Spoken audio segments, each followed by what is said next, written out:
సంవత్సరాల తరబడి government job కోసం వేచి చూస్తున్నారా? కేవలం 8 నెలల్లో మీ కల నెరవేర్చుకోండి. వెంటనే కింది నంబర్స్‌కి కాల్ చేయండి. Hi viewers, India's largest digital media network Suman టీవీకి స్వాగతం. ప్రస్తుతం మనతో ఉన్నారండి retired air force officer group captain Rajendra Prasad గారు ఉన్నారు. సో ఈ ఆపరేషన్ సింధూర్ గురించి, దాని తర్వాత జరగబోయే ఎలా జరగబోతుంది అనే దాని గురించి డిస్కషన్ ఎవ్రీథింగ్ మనం రాజేంద్ర ప్రసాద్ గారితో చేద్దాము. అంతకుముందు ఒక్కసారిగా మనం భారత త్రివిధ దళాలండి ఈ టెర్రరిస్టుల ఉగ్రవాదుల స్థావరాలను నాశనం అంతం చేసింది ఎవరు అంటే భారత త్రివిధ దళాలే అన్నమాట. Air force, army and navy ఈ త్రివిధ దళాలతోనే ఉగ్రవాదుల స్థావరాలు అంతమైనందుకు మనం చాలా సంతోషంగా గర్వించదగ్గ విషయం. మే 7వ తేదీ అనేది మన చిరస్థాయిలో ప్రతి ఒక్కరూ గుర్తు పెట్టుకోవాల్సిన రోజు. సో ఒక్కసారి టాపిక్ స్టార్ట్ చేసే ముందు భారత్ మాతాకి జై, భారత్ మాతాకి జై టాపిక్ లోకి వెళ్ళిపోదాం. మన retired officer group captain Rajendra Prasad గారు ఉన్నారు. సార్, ఒక్కసారి టాపిక్ స్టార్ట్ చేసే ముందు మీరు రిటైర్డ్ కాబట్టి మీ గురించి ఎక్స్ప్లెయిన్ చేసి తర్వాత టాపిక్ లోకి వెళ్దాం. నమస్తే అండి, నా పేరు గ్రూప్ కెప్టెన్ పెమ్మసాని రాజేంద్ర ప్రసాద్. నేను భారతీయ వాయుసేనలో 1990 నుంచి 2023 వరకు పనిచేశాను. నాది air defence fighter controller and administrative branch అండి. నేను భారతీయ వాయుసేనలో అనేక ప్రాంతాల్లో పనిచేశాను. జమ్మూ కాశ్మీర్లోని అవంతిపూర్ నుంచి, తర్వాత అస్సాం బోర్డర్లో ఉన్న తేజ్పూర్ వరకు, అలాగే మన సిటీస్లో కూడా న్యూఢిల్లీ, బెంగళూరు, హైదరాబాద్ అన్ని ప్రాంతాల్లో గత 33 సంవత్సరాలుగా నేను పనిచేశాను. దాంతోపాటు నాకు ఆపరేషన్ కార్గిల్ ఆపరేషన్స్లో కూడా ఎక్స్పీరియన్స్ ఉందండి. నేను ఆపరేషన్ కార్గిల్స్లో 3 నెలల పాటు పాల్గొన్నాను. ఆ తర్వాత ఒక ముఖ్యమైన నా అదృష్టం ఏంటంటే 2001 అక్టోబర్ 22న నేను చీఫ్ అడ్మినిస్ట్రేటివ్ ఆఫీసర్గా ఉన్నప్పుడు Awantipur air force station base మీద 4 పాకిస్తానీ ఎలిట్ తీవ్రవాదులు దాడి చేశారండి, ఫిదాయిన్ అటాక్. ఆ ఫిదాయిన్ అటాక్ లో for the first time in the history of Indian armed forces మేము ఆ 4 ఫిదాయిన్ అటాకర్స్ ని గేట్ ముందే చంపేయగలిగాము. దాంట్లో కూడా నేను పార్టిసిపేట్ చేశాను డైరెక్ట్ గా నా టీమ్ తోటి.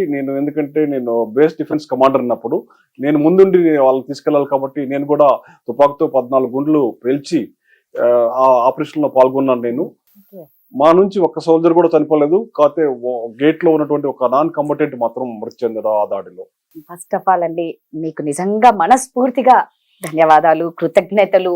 నిజంగా మీ అందరికీ మేము ఎంత రుణపడి ఉంటాము అంటే, మీరందరూ ప్రాణాలు తెగించి ఆ బార్డర్ లో ఉంటూ మమ్మల్ని ఎంత కాపాడుతున్నారంటే, ఒక బిడ్డలాగా మమ్మల్ని కాపాడుతున్నందుకు నిజంగా మీ అందరికీ మనస్ఫూర్తిగా ధన్యవాదాలండి.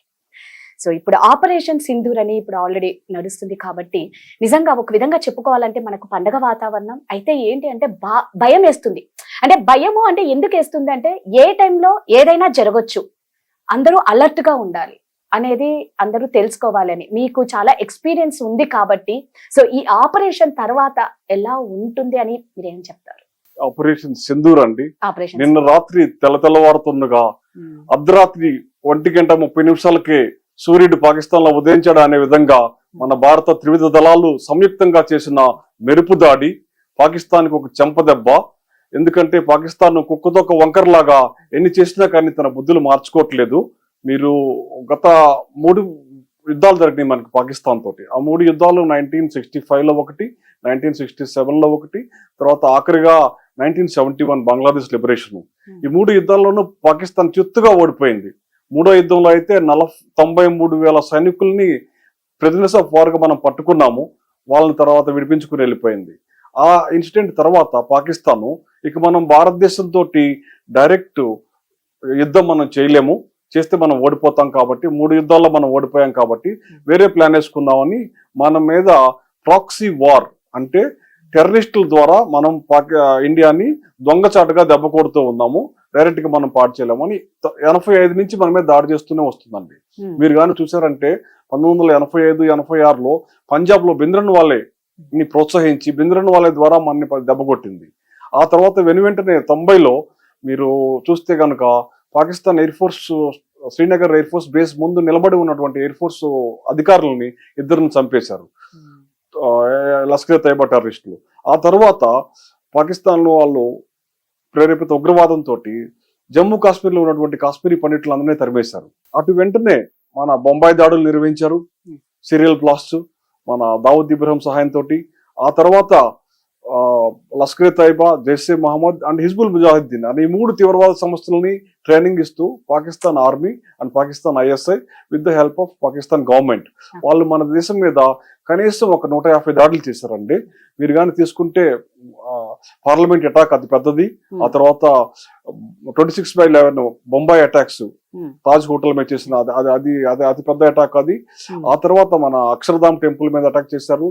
తర్వాత మన హైదరాబాద్ కి వస్తే మీరు చూస్తే గోకుల్ చాట్ లో జరిగింది, అలాగే లుంబిని పార్క్ లో జరిగింది, అలాగే మన దిల్సుఖ్ నగర్ లో సీరియల్ బాంబ్ బ్లాస్ట్ జరిగింది, పోలీస్ హెడ్ క్వార్టర్స్ మీద దాడి కూడా జరిగింది.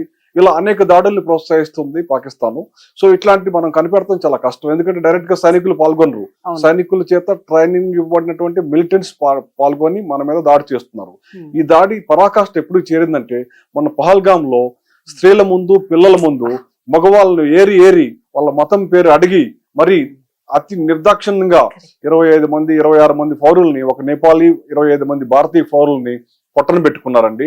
అది చాలా హీనమైన చర్య, ఎందుకంటే ఇప్పటి ప్రపంచంలో 21వ శతాబ్దంలో మతం పేరు అడిగి వాళ్ళని పిల్లల మీద వాళ్ళ భార్యల ముందు చంపటం అనేది ఎంత నీచమైన చర్య అంటే అది ఓన్లీ ISI టెర్రరిస్టులు, తర్వాత ఈ LET, హిజ్బుల్ ముజాహిద్దీన్ వీళ్ళు మాత్రమే చేయగలరండి. వేరే ఏ సంస్థ అట్లా చేయలేదు, ఇప్పటివరకు చేసిన హిస్టరీ లేదు.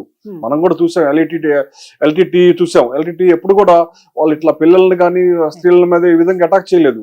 ఓన్లీ ISI అండ్ ఈ పాకిస్తాన్ ప్రేరేపిత మతవాద ఉగ్రవాద సంస్థలు అయితే ఏవైతే ఉన్నాయో అవి మాత్రం ఈ విధమైన దాడి చేస్తూ మన మీద ప్రతిసారి పురుగొల్పుతా ఉన్నాయి మనని. ఈసారి మనము ఇది ఆరంభం మాత్రమే, అంతం కాదు.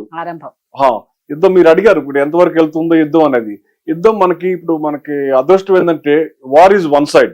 నేను వార్ ఈజ్ వన్ సైడ్ అని ఎందుకు అంటున్నానంటే ఇవాళ పాకిస్తాన్ ఉన్న పరిస్థితి మీకు అందరికీ తెలుసో తెలియదో కానీ పాకిస్తాన్ ఉత్తర భాగంలో ఆఫ్ఘనిస్తాన్ యుద్ధం చేస్తా ఉంది. ఎవరి ద్వారా? టెహ్రీకే తాలిబాన్ పాకిస్తాన్ అనే ఉగ్రవాద సంస్థ ద్వారా. ఎందుకు చేస్తుంది? పాకిస్తాన్ లోకి 20 లక్షల మంది కాందిశీకుల్ని అంటే వాళ్ళ ఫౌరన్ పంపించింది అనమాట ఆఫ్ఘనిస్తాన్. ఇప్పుడు యుద్ధం జరుగుతున్నప్పుడు, అమెరికా ఆఫ్ఘనిస్తాన్ యుద్ధం జరుగుతున్నప్పుడు ఆ దేశం నుంచి 20 లక్షల మంది పాకిస్తాన్ లోకి వచ్చారు. వాళ్ళలో నుంచి ఒక 10 లక్షల మందిని పాకిస్తాన్ వెనక్కి తరుముతుంది ఆఫ్ఘనిస్తాన్ లోకి. ఆఫ్ఘనిస్తాన్ మాకు కూడా మీ భూభాగం కొంత కావాలని పోరాటం చేస్తుంది. సో ఉత్తర దిశలో పాకిస్తాన్ కి టెహ్రీకే తాలిబాన్ పాకిస్తాన్ యుద్ధం చేస్తుంది. అట్లాగే వెస్ట్రన్ భాగంలో పాకిస్తాన్ కి పశ్చిమ భాగాన బలూచిస్తాన్ ఉందండి. బలూచిస్తాన్ అంటే 40% భూభాగం పాకిస్తాన్ లో. ఆ బలూచ్ లిబరేషన్ ఫ్రంట్ అనేది చాలా తీవ్రంగా పోరాడుతుంది. ఇవాళ రేపో అది ఊడిపోయేట్టుంది. అంటే 40% భూభాగం బలూచిస్తాన్, తర్వాత పైన ఉన్నటువంటి నార్థన్ ఫ్రాంటియర్ ఏదైతే ఉందో పఖ్తుంఖ్వా అంటారు దాన్ని, గిల్గిట్ బాల్టిస్తాన్ పఖ్తుంఖ్వా, ఆ ఏరియా కూడా వాళ్ళు ఆఫ్ఘనిస్తాన్ వాళ్ళు తీసుకునేడానికి రెడీగా ఉన్నారు. ఇక మిగిలేదు పాకిస్తాన్ కి ఒక చిన్న పంజాబ్ ప్రావిన్స్ మాత్రమే వాళ్ళ లోపల ఉన్నది. సింధు కూడా విడిపోయేట్టుంది. కాబట్టి మన మీద ఏదైనా గట్టి దాడి కానీ చేస్తే, తిరుగు దాడి చేస్తే, మనం కానీ పాకిస్తాన్ మీద పడిపోతే పాకిస్తాన్ 5 ముక్కలైపోద్ది, దాని ఉనికి ప్రమాదం. అందుకే వాళ్ళు 100 సార్లు ఆలోచించాలి మన మీద దాడి చేయాలంటే. అందుకే ఈ దొంగదాడులు వీళ్ళకి. ఈ దొంగదారులు ఇప్పుడు మనం కొట్టింది ఒక చిన్న చెంపదెబ్బ మాత్రమే. వాళ్ళ టెర్రరిస్ట్ స్థావరాలు అయితే ఏవైతే ఉన్నాయో మీరు ఒక చోట చూడండి. మనం ఫస్ట్ కొట్టింది బావల్పూర్ అనేది పాకిస్తాన్ లోని పంజాబ్ రాష్ట్రంలో ఉన్న ఒక ఊరు అనమాట. ఆ ఊరు జైషే మహమ్మద్ కమాండర్ ఉంటాడు. అతని పేరు మౌలానా మసూద్ అజర్. ఈ మౌలానా మసూద్ అజర్ అనేవాడు ఎవరంటే, మీరు కానీ 1999 కాందహార్ IC-814 December 28, 1999 లో మన ఇండియన్ ఎయిర్లైన్స్ విమానాన్ని హైజాక్ చేసి కాందహార్ తీసుకెళ్లి అక్కడ కూడా ఒక యువకుడిని చంపారు. కొత్తగా పెళ్లైన యువకుడిని భార్య ముందే చంపేసేసి 3 కరడుగట్టిన తీవ్రవాదుల్ని తిహార్ జైలు నుంచి విడిపించుకెళ్లారు. ఆ 3 కరడుగట్టిన తీవ్రవాదుల్లో ఒకడే ఈ Jaish-e Mohammed chief Maulana Masood Azhar. Maulana Masood Azhar terrorist camp, terrorist training centre, వాళ్ళు ఉండే హాస్టల్ మీద దాడి చేసి ఫస్ట్ మనం బావల్పూర్ లో దాడి చేసి దాన్ని నిర్మూలించాము. దాంట్లో 10 మంది బంధువులండి, వాళ్ళ చెల్లె, వాళ్ళ బావమర్ది, ఇంకా వాళ్ళ చిన్న పిల్లలు అంతా కలిపి మౌలానా మసూద్ అజర్ ఎవరైతే జైషే మహమ్మద్ కమాండర్ అంటారో అతని యొక్క బంధువు వర్గంలో 10 మందిని చంపేశారండి. మన లెక్కల ప్రకారం 80 పైనే ఉన్నారు చనిపోయిన వాళ్ళు. పాకిస్తాన్ ఒప్పుకున్నది 37 మంది చనిపోయారు అంటున్నారు. వాళ్ళు సివిలియన్స్ అంటున్నారు. సివిలియన్స్ కాదండి, వీళ్ళంతా టెర్రరిస్ట్ బంధువులు మాత్రమే.